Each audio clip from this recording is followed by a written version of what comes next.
የእግዚአብሔር ሰላም ለሰው ሁሉ ይሁን።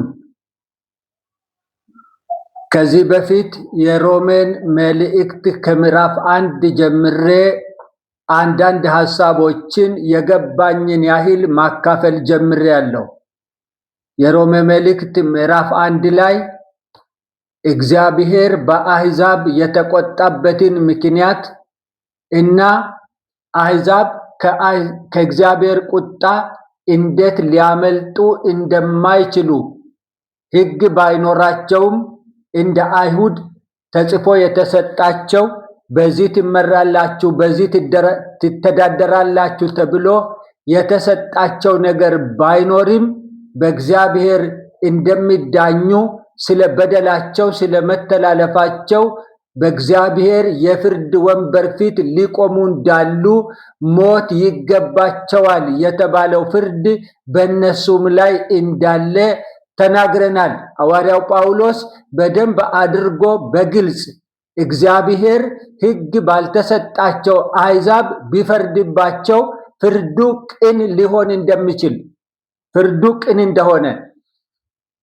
በዚህ ምክንያት ለነሱ ፍርድ አይገባቸውም ተብሎ የሚቀርብ ነገር እንደሌለ እግዚአብሔር በፈጠረ ሰው ሁሉ ውስጥ መልካምንና መጥፎን ነገር የመለየት የማወቅ አቅም ስላስቀመጠና ያን አቅማቸውን ሕሊና የሚባለውን ነገር ሰምተው መታዘዝ ባለመፍቀዳቸው ምክንያት አሕዛብም በእግዚአብሔር ቁጣ ስር የወደቁ መሆናቸውን ተመልክተናል። በምዕራፍ 1 ላይ ማለት ነው። ዛሬ ምዕራፍ 2 ላይ ደግሞ አይሁድ እንዴት ለቁጣ እንደተጋለጡ የእግዚአብሔር ቁጣ ከሰማይ ይገለጥባቸዋል ተብሎ በተባለባቸው ሰዎች ውስጥ አይሁድም እንዳሉ እነሱንም እንደሚጨምር እነሱንም እንደሚያካትት እንመለከታለን። እነሱን ሕግ እያላቸው ምንድነው በደለኛ የሚያደርጋቸው? ምንድነው ጥፋተኛ የሚያደርጋቸው? የተመረጡ ዘር አይደሉም ወይ? የአብርሃም ልጆች አይደሉም ወይ? ዕብራውያን አይደሉም ወይ? እግዚአብሔር ባህር ከፍሎ ያሻገራቸው አይደሉም ወይ? ቃል ኪዳን የተገባላቸው አይደሉም ወይ? እነሱን እንዴት ነው የእግዚአብሔር ፍርድ የሚያገኛቸው? እንዴት ነው እነሱ በደለኛ ሆነው የሚገኙት በእግዚአብሔር ፊት የሚለውን ሐሳብ ደግሞ ከሮሜ መልእክት ምዕራፍ 2 ላይ እናገኛለን ማለት ነው። እና በዚህ መሰረት የሮሜ መልእክት ምዕራፍ 2 በደንብ አድርጎ የሚያብራራው የሚያስረዳው የአይሁድን በደለኝነት የአይሁድን ኃጢአተኝነት ነው። የአይሁድን በደለኝነት የአይሁድን ኃጢአተኝነት ነው ሮሜ ምዕራፍ 2 በደንብ አድርጎ የሚያስረዳው። ቁጥር 1 ምን ይላል? ስለዚህ አንተ የምትፈርድ ሰው ሁሉ ሆይ የምታመካኘው የለህም፣ በሌላው በምትፈርድበት ነገር ራስህን ትኮንናለህና አንተው ፈራጁ እነዚያን ታደርጋለህና ይላል። አንተ የምትፈርድ ሰው ሆይ የምታመካኘው የለህም፣ በሌላው በምትፈርድበት ነገር ራስህን ትኮንናለህና አንተው ፈራጁ እነዚያን ታደርጋለህና ይላል። አይሁድ እኛ ሕግ አለን፣ እኛ አብርሃም አባት አለን፣ እኛ በሙሴ በኩል ለኛ የተሰጠ ሕግ አለን፣ እኛ የተገረዝን ነን፣ የተመረጥን ሕዝብ ነን፣ እግዚአብሔር የኔ ያለን ለራሱ የለየን ሕዝብ ነን ብለው በሌሎች አሕዛብ ላይ ይፈርዳሉ። ሌሎችን አሕዛብ ጥፋተኞች ያደርጋሉ። የእግዚአብሔር ቁጣ የሚመለከተው እነሱን ነው። ያልተፈለጉ፣ በእግዚአብሔር ያልተወደዱ፣ ያልተመረጡ፣ የተጣሉ እያሉ በአሕዛብ ላይ ጣት ይጠቁማሉ። አሕዛብን ይንቃሉ። አሕዛብን እንደተተወ እንደተጣለ ሕዝብ አድርገው ይፈርዱበታል። የአሕዛብ ኃጢአት የአሕዛብ በደል በእነሱ ዘንድ እጅግ በጣም ጎልቶ ይታያል። በደለኛ ነው፣ ጥፋተኛ ነው፣ ለዘለዓለም በእግዚአብሔር ፊት ሊቆም የማይችል እንደተጣለ የሚቀር ሕዝብ ነው ብለው ያስባሉ። በአሕዛብ ይፈርዳሉ። ያልዳነ እያሉ ያልተመረጠ እያሉ እግዚአብሔር የጠላው የናቀው እያሉ በአሕዛብ ላይ ይፈርዳሉ። መጽሐፉ ግን የምታመካኘው የለህም ይላል። የምታመካኘው የለህም። በዚህ ምክንያት እኔ ከዚህ ጉዳይ አመልጣለሁ፣ በዚህ ምክንያት እኔ ከዚህ ቁጣ አመልጣለሁ፣ ይሄ ነገር ያድነኛል፣ ይሄ ነገር ያስመልጠኛል ብለህ የምታመካኝበት ነገር የለም። ራስህን ጻድቅ የምታደርግበት ነገር የለም። ጽድቅህን የሚመሰክርልህ ነገር የለም። ጻድቅ መሆንህን፣ አለማጥፋትህን፣ አለመበደልህን የሚመሰክርልህ ነገር የለም። የሚያስረዳልህ የሚያረጋግጥልህ ነገር የለም። ለምን? አንተው ፈራጁ እነሱን የኮነንክበትን ነገር ታደርጋለህና፣ እነሱን የናክበትን ነገር ታደርጋለህና። ይዘሙታሉ፣ ይሰርቃሉ፣ እግዚአብሔርን አያውቁም፣ ጣዖታትን ያመልካሉ ብለህ የምትላቸው ሰዎች የሚያደርጉትን ሁሉ አንተም ታደርጋለህ። እግዚአብሔርን አይፈሩም፣ እግዚአብሔርን አያውቁም ብለህ የምትላቸው ሰዎች የሚሆኑትን ሁሉ አንተም ትሆናለህ። ስለዚህ የምታመካኘው የለህም። የምታመካኘው የለህም። ይሄ ነገር በአይኔ ውስጥ ያለውን ምሰሶ ሳትመለከት እንደተባለው ነው። ራሱ በደለኛ ነው፣ ራሱ ኃጢአተኛ ነው፣ ራሱ ለእግዚአብሔር ያልኖረ ፈጣሪውን ያላከበረ የተሰጠውን ሕግ ያላከበረ ያልኖረበት በእግዚአብሔር መንገድ ላይ ያልሄደ ሕዝብ ነው።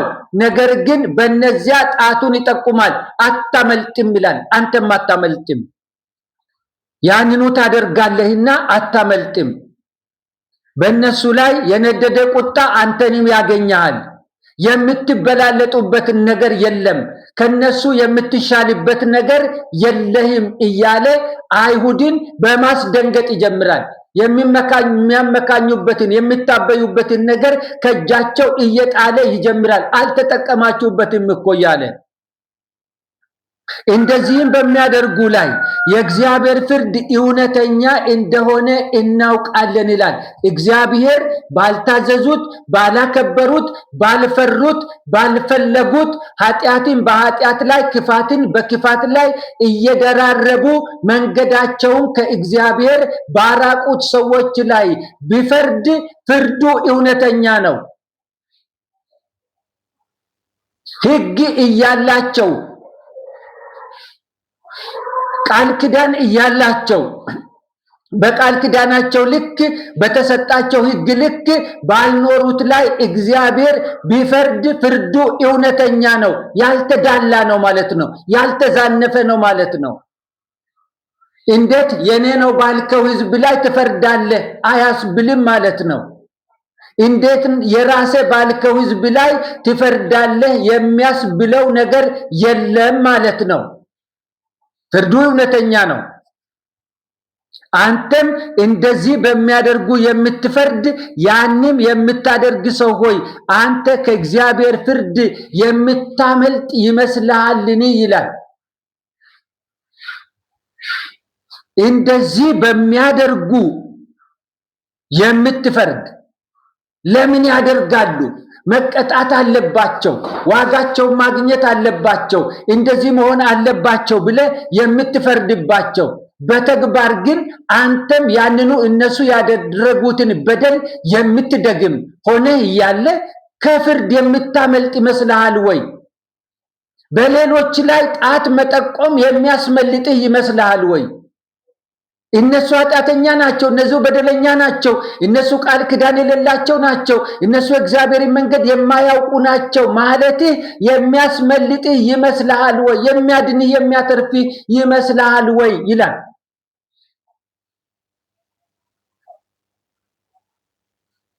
አታመልጥም ወይስ የእግዚአብሔር ቸርነት ወደ ንስሐ እንዲመራ ሳታውቅ የቸርነቱንና የመቻሉን የትዕግስቱንም ባለጠግነት ትንቃለህን? ይላል። የእግዚአብሔር ቸርነት ወደ ንስሐ እንዲመራ ሳታውቅ የቸርነቱንና የመቻሉን የትዕግስቱንም ባለጠግነት ትንቃለህን ይላል። እግዚአብሔር የታገሰ እግዚአብሔር ቸርነት ያደረገልህ እግዚአብሔር የራራልህ መንገድህን ወዶ ሳይሆን ንስሐ እንድትገባ እንደሆነ ማወቅ ነበረብህ። እግዚአብሔር የታገሰ ዝም ያለ በደልህን መተላለፍህን ወዶ ተቀብሎ አኗኗሪ ተመችቶት አደራረግህን ወዶልህ ሳይሆን ንስሐ እንድትገባ እድል እየሰጠህ እንደሆነ ማወቅ ነበረብህ። በተሰጠህ እድል መጠቀም ነበረብህ። አንተ ግን ናት ከመንገድ ጋር እንደተስማማ አድርገህ አሰብክ። እግዚአብሔር አንተን ሊቀጣ እንደማይችል ሊጠይቅ እንደማይችል አድርገህ አሰብክ። ጨርሶ እንደተወ በቃ እንደ ፈቃድ ኑር ብሎ ፈቃድ እንደሰጠ መንገድህን እንዳጸደቀልህ አድርገህ አሰብክ። ይሄ ትክክል አልነበረም። ስለዚህ ያስጠይቅሃል። እነዚህ አይሁድ የሚመኩባቸው ነገሮች አሏቸው። የሚመኩባቸው አንደኛ የአብርሃም ልጆች ናቸው። አብርሃም ደግሞ አይደለም ከሱ ከደሙ የተወለዱት አሕዛብም በአንተ ይባረካሉ የሚል ቃል ኪዳን የተገባለት ሰው ነው። እነሱ የሙሴ ሕግ አላቸው። በሙሴ በኩል የተሰጣቸው ሕግ አለ። እነሱ የግርዛት ስርዓት አላቸው። ግርዛት ደግሞ የቃል ኪዳን ምልክት ነው። እነዚህ ሶስት ነገሮች አሏቸው። የአብርሃም ልጆች ናቸው በትውልድ በዘር ሐረግ። ሙሴ ከግብፅ መርቶ ያወጣው ሕዝብ ልጆች ናቸው በትውልድ በዘር ሐረግ። ለአብርሃም የተነገረውን የቃል ኪዳን ምልክት ግርዛትን በአካላቸው በሰውነታቸው ላይ ይፈጽማሉ። ይሄ ሁሉ የገጽታ ነው። ዛሬ ይሄ መልእክት በሚጻፍ ጊዜ ይሄ ሁሉ የገጽታ ነው። ስም ብቻ ነው። ይታበዩበታል፣ ይመኩበታል፣ ነገር ግን አይኖሩበትም። አብርሃም አባታችን ነው ይላሉ፣ በአብርሃም መንገድ ላይ የሚሄዱ አይደሉም። እኛ ሕግ ያለን ሰዎች ነን ይላሉ፣ የተሰጣቸውን ሕግ የሚያከብሩ አይደሉም። እኛ ቃል ኪዳን ያለን ሰዎች ነን ይላሉ፣ ነገር ግን ቃል ኪዳናቸውን ያከበረ ሕይወት እየመሩ አይደለም። ለምሳሌ አንዲት ሴት አንዲት ልጃገረድ ወንዱም ይሁን የቃል ኪዳን ቀለበት ጣታቸው ላይ ተሸክመው የታጩ ወይም ባለትዳር የሆኑ ያገቡ መሆናቸውን የሚያሳይ ምልክት ጣታቸው ላይ ተሸክመው ወርቅ ቀለበት ጣታቸው ላይ አድርገው ነገር ግን ይወሰልታሉ። ነገር ግን ለትዳራቸው ታማኝ አይደሉም። በትዳራቸው ላይ ይተላለፋሉ፣ ይዘሙታሉ፣ ይገለሙታሉ። እስራኤል እንደዚህ ነበር የሆነችው። የቃል ኪዳን ምልክት ግርዛት በሰውነቷ ላይ አለ፣ ልቧ ግን በእግዚአብሔር መንገድ ላይ አይደለም። ውሎ አዳሯ ግን እንደ እግዚአብሔር ሐሳብ አይደለም። የተጠቀለለ ብራና ቤተ መቅደሳቸው ውስጥ አለ። በየጊዜው ይነበብላቸዋል፣ ይሰሙታል። አኗኗራቸው ግን ያንን ሕጋቸውን አይመስልም። ልቅ ናቸው። ስድ የሆነ አኗኗር ነው የሚመሩት። ይሄ አለን የሚሉት ነገር የስም ብቻ ነው ማለት ነው። የስም ብቻ።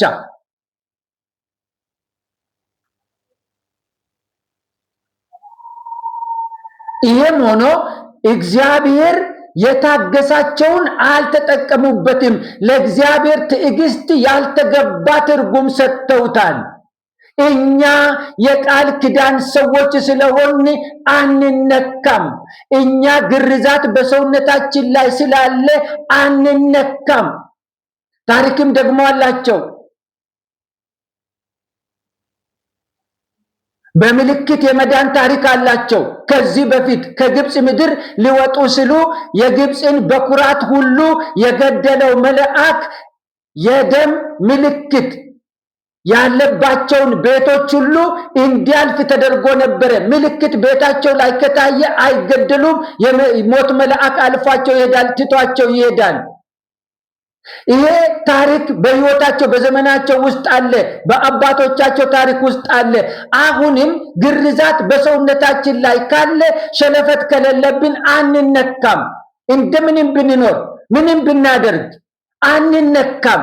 ቃል ኪዳን ስላለ አንነካም የሚል ከንቱ ትምክህት በእነሱ ውስጥ ነበረ። ከንቱ ትምክህት።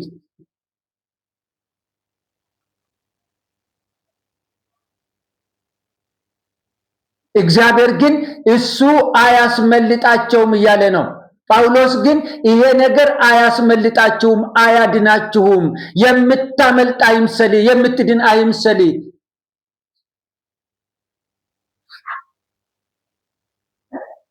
እኔ ተገርዣለሁ፣ እኔ የአብርሃም ዘር ነኝ፣ እኔ የተጻፈ ሕግ የተሰጠው ሕዝብ ነኝ በማለት ከእግዚአብሔር ቁጣ ልታመልጥ አትችልም። ምክንያቱም ስምህ እንጂ ስያሜህ እንጂ ሰውነትህ ተቆረጠ እንጂ በዘር የአብርሃም ተባልክ እንጂ ለስም የቃል ኪዳን ሕዝብ ተባልክ እንጂ ሕግ ያለው ሕዝብ ተባልክ እንጂ አኗኗሪ ግን ልክ እንደ አሕዛብ ነው። እነሱን በእነሱ ላይ የምትፈርድበትን ነገር አንተም ታደርገዋለህ፣ እያደረግከው ነው። ስለዚህ አታመልጥም፣ የምታመልጥ ይመስልሃልን ይላል። ዛሬ እነሱን በሚመስል መንገድ ቤተ ክርስቲያን ውስጥ የምንደግመው ስህተት አለ። የነሱን በሚመስል መንገድ ቤተ ክርስቲያን ውስጥ የምንደግመው ስህተት አለ። እነዚህ አይሁድ ሶስት ነገሮችን ቆጥረው የአብርሃም ልጆች መሆናቸውን፣ ዘር መሆናቸውን፣ ሕግ የተሰጣቸው ሕዝብ መሆናቸውን፣ የቃል ኪዳን ምልክት በእነሱ ላይ ያለ ለአብርሃም የተሰጠ ቃል ኪዳን ያለው ሕዝብ መሆናቸውን እየቆጠሩ እኛ ምንም ነገር አይደርስብንም እያሉ በከንቱ ይመኩ እንደነበረ ልክ እንደዚሁ ቤተ ክርስቲያን ውስጥ ተመሳሳይ ነገር ዛሬ አለ።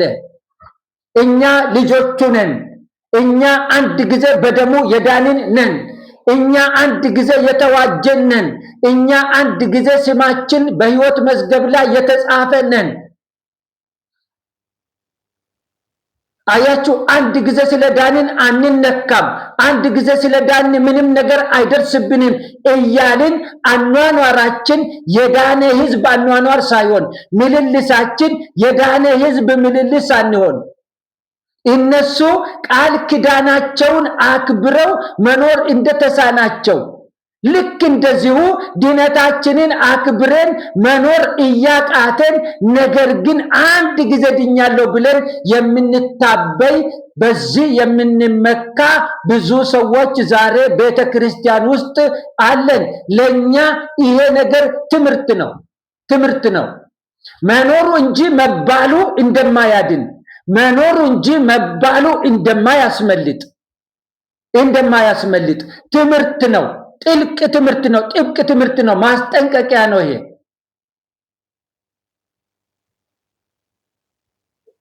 መጽሐፍ ቅዱስ ያለው ቃሉ ያለው ሕዝብ መሆናችን ምንም አይጠቅመንም ቃሉን ካላከበርን ካልኖር ነው። አንዳንድ ጊዜ እንደውም መፈክር እንሰማለን ቤተ ክርስቲያን ውስጥ ቃል ያለው አይሞትም በሉ፣ ቃል ያለው አይወድቅም በሉ፣ ቃል ያለው ምንም አይሆንም በሉ፣ ቃል ያለው አይራብም አይጠማም በሉ እየተባለ እስራኤላውያን በየምድረ በዳው የተንጠባጠቡት ያለቁት ቃል ስለሌላቸው አይደለም፣ ሕይወት ስላጡ ነው። እስራኤላውያን በየበረሃው እባብ የበላቸው ምድር ተሰንጥቃ የዋጠቻቸው ቃል ስላልነበራቸው አይደለም፣ ቃል ስላላከበሩ ነው። ቃሉን ስላልኖሩት ነው።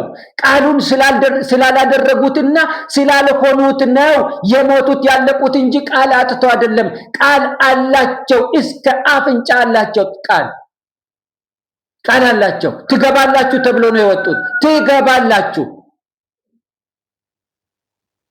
አንዲት ነፍስ ሳትቀር የሰው አይደለም የእንስሳ የነሱ የሆነ እንስሳ ዶሮ ሳይቀር ነው ጥርግ ብለው ከግብጽ ምድር የወጡት። ጥርግ ብለው አንዲት ነፍስ ሳትቀር ነው ቀይ ባህርን የተሻገሩት። ቃል አላቸው። ቃሉን ግን በምድረ በዳው ጉዞ መሸከም አቃታቸው። ለቃሉ መጠንቀቅ አቃታቸው። ቃሉን አክብረው መኖር መመላለስ አቃታቸውና ሲንጠባጠቡ አለቁ። ይሄ ታሪክ ለእስራኤላውያን ከሩቅ የሚነገር ሳይሆን የራሳቸው የአባቶቻቸው ታሪክ ነው። ቅድመ አያቶቻቸው የደረሰባቸው ታሪክ ነው ይሄ ነገር። ዛሬም ግን ልጆቻቸው ማለት ነው ይሄ መልእክት ሲጻፍ ጳውሎስ ሲጽፍ ልጆቻቸው እንደዚያው እንደ አባቶቻቸው በአንደበት ይመካሉ፣ በንግግር ብቻ ይመካሉ፣ አለን አለን ይላሉ። ነገር ግን ያንን አለን የሚሉትን ነገር እየኖሩት አይደለም። ይሄ ለኛም እውነት ነው። ቸርች ማለት አያድንም ወንድሜ። አገልግሎት ማለት አያስመልጥም እህቴ።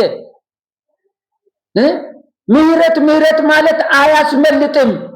የምህረት ሰው ምህረት የተደረገለት ሰው የሚኖረውን አኗኗር ኑር። ቃል ያለው አትበል፣ ኑር። በአኗኗሪ ግለጥ፣ በተግባሪ ግለጥ። በውሎ በአዳሪ ቃል ያለው ሰው የኖረውን ኑሮ እየኖርክ በሱ ተመላለስ። ከንቱ ትምክህት ይቅር አይጠቅምም። ከንቱ ትምክህት ይቅር አይጠቅምም። ይሄው እነሱን ጎዳቸው። የተገረዝን ነን ይላሉ። የቃል ኪዳን ሕዝብ ነን ይላሉ። አኗኗራቸው ደግሞ ቃል ኪዳን ያለው ሰው የሚኖረው አይነት አኗኗር አይደለም። እኛ ሕግ አለን ይላሉ። ሕጋቸውን ግን ማን እንደሚተገብረው አይታወቅም። እየኖሩበት አይደለም። ምክንያቱም አሕዛብ የሚያደርጉትን እናንተም ያንኑ እያደረጋችሁ ነው። ሌሎችን የምትከሱበትን የምትወነጅሉበትን ነገር እናንተም ያንኑ እያደረጋችሁ ነው ይላቸዋል ሐዋርያው። ስለዚህ የምታመካኙት ነገር የለም፣ የምትመኩበት ነገር የለም። ይሄ ነገር ያስመልጠኛል የምትሉት ነገር የለም። እግዚአብሔር ለእያንዳንዱ እንደ ስራው ያስረክበዋልና ይላል። እንደ ስሙ አይልም። ቁጥር 6 ላይ ደርስና እርሱ ለእያንዳንዱ እንደ ስራው ያስረክበዋል ይላል። እንደ ስራው ያስረክበዋል ይላል እንጂ እንደ ስሙ አይልም። እንደ ስሙ አይደለም፣ እንደ ስራው ነው። እያንዳንዱ እንደ ስራው እንጂ እንደ ስሙ አይደለም። አይሁድ እንደመባልና አሕዛብ እንደመባል አይደለም። ፍርዱ እንደ ስራው ነው። ዛሬስ ጴንጤ እንደመባልና አማኝ እንደመባልና እንዳለመባል አይደለም፣ እንደ ስራው ነው። ለእያንዳንዱ እንደ ስራው። ስም ውስጥ መደበቅ የለም። በስም መመካኘት የለም። በስም መዳን የለም። በስም መዳን የለም። ነኝ እያሉ መዳን የለም። ለእያንዳንዱ እንደ ስራው ያስረክበዋል ይላል። እንደ ስሙ አይልም። እንደ ስራው ነው። እንደ ተግባሩ ነው። እንደ አኗኗሩ ነው። ለዚህ ለከበረ ቃሉ እንደሰጠው ምላሽ ነው። ለምህረቱ እንደሰጠው ምላሽ ነው። ለቸርነቱ እንደሰጠው ምላሽ ነው። ለእግዚአብሔር ትዕግስት እንደሰጠው ምላሽ ነው። ለድነቱ እንደሰጠው ክብር ድነቱን እንደያዘበት አያያዝ ነው እንጂ እንደ ስሙ አይደለም። ለሁሉ እንደ ስራው ያስረክበዋልና ይላል። የሁሉ ስራ ደግሞ የማይጠቅም ነው። የሁሉ ስራ ደግሞ የመርገም ጨርቅ ነው ብሎ ጠቅልሎታል።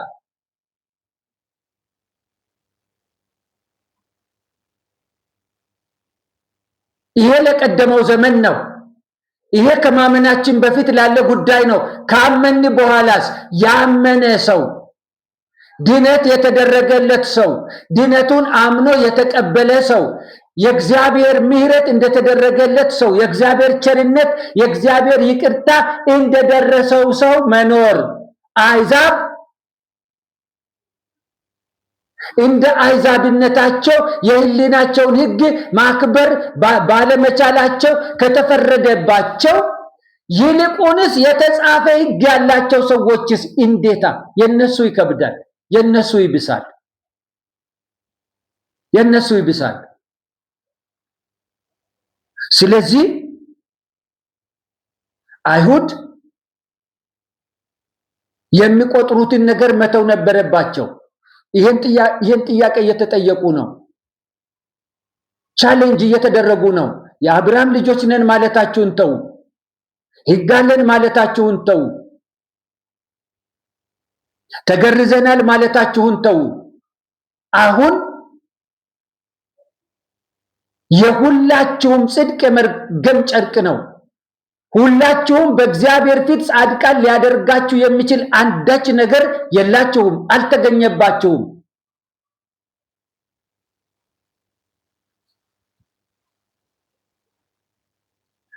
መጥምቁ ዮሐንስና ጌታችን ኢየሱስ ክርስቶስ ተቀባብለው ይናገሩ ነበር። ጌታ ኢየሱስ መጥምቁ ዮሐንስ ሲናገር የነበረውን ይደግም ነበር አገልግሎቱን ከጀመረ በኋላ። ዮሐንስ የንስሐ ስብከት ሲሰብክ አሁን የአብርሃም ልጆች ነን፣ አብርሃም አባት አለን ማለታችሁን ተዉ፣ አያዋጣችሁም። አሁን ከናንተ የሚፈለገው እውነተኛ ንስሐ ነው። ፍሬ ያለው ንስሐ ነው። በፍሬ የተገለጠ ንስሐ ነው። በፈርሃ እግዚአብሔር የተገለጠ ንስሐ ነው።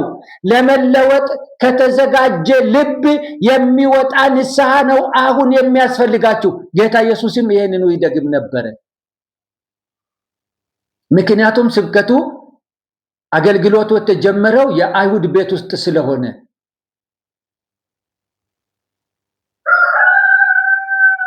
አስቀድሞ ለአይሁድ ስለተሰበከ ማለት ነው። እና ስማችሁ አይጠቅማችሁም፣ ስማችሁን የሚመጥን ኑሩ፣ እንደ ስማችሁ ኑሩ። ስማችሁ አይጠቅማችሁም፣ እንደ ስማችሁ መኖር ነበረባችሁ። የቃል ኪዳን ሕዝብ ከሆናችሁ ቃል ኪዳናችሁ ማክበር ነበረባችሁ።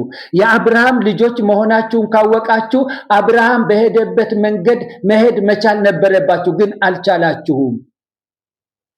ሕግ ካላችሁ ሕጋችሁን አክብራችሁ መገኘት ነበረባችሁ፣ ግን አላደረጋችሁም። ስለዚህ እናንተም ከአሕዛብ እኩል ከእግዚአብሔር ፍርድ ስር የወደቃችሁ ስለሆናችሁ መፍትሄ ያስፈልጋችኋል። አሁን ወደሚቀጥለው ተመልከቱ እያለ ነው። ይህንን ነገር እያስለቀቀ እያስጣለ ሊሰበክ ስላለው በኢየሱስ ክርስቶስ ስለሆነው ድነት ልዩ ትኩረት ሰጥተው እሱን እንዲጨብጡ የስካሁኑን ነገር ሁሉ ለቀው ክርስቶስን እንዲይዙ እያመቻቻቸው ነው።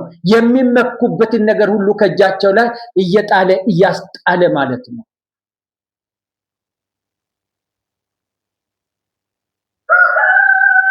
ጌታ ለዘላለም የተባረከ ይሁን። ስለዚህ ወገኖች ከዚህ ክፍል በትንሹ እኛ የምንማረው ነገር አለ። ስም ጥቅሙ ብዙ አይደለም። ተብሎ መጠራት ጥቅሙ ብዙ አይደለም። በጣም ብዙ ጥቅም ያለው ኑሮ ነው። ሆኖ መገኘት ነው። ሆኖ መገኘት አማኞች ነን አይደለም? የአዲስ ኪዳን አማኞች ነን አይደለም? የምህረት ዘመን አማኞች ነን አይደለም? የምህረት ዘመን ሰዎች ሆነን መገኘት፣ አልፈን መኖር መቻል ነው ከኛ የሚጠበቀው። አንድ ጊዜ ተጽፌያለሁ፣ አንድ ጊዜ ተመስግቤያለሁ፣ አንድ ጊዜ እንደዚህ ተደርጌያለሁ ብሎ ማመካኘት ለአይሁድ እንዳልጠቀመ ሁሉ ለኛም ላይጠቅም እንደሚችል ከተግባር ከተፋታ፣ ከኑሮ ከተፋታ፣ ስም ብቻ ከሆነ፣ አንደበት ብቻ ከሆነ ለኛም ላይጠቅመን እንደሚችል እጅግ በጣም ጠንቅቀን ልናውቅ ይገባል። አስረግጠን ልንጨብጥ ይገባል። ጌታ በነገር ሁሉ ይባርካችሁ። ቀጣዮቹን ክፍሎች ደግሞ በሚቀጥሉት ጊዜዎች እንመለከታለን። ተባረኩ።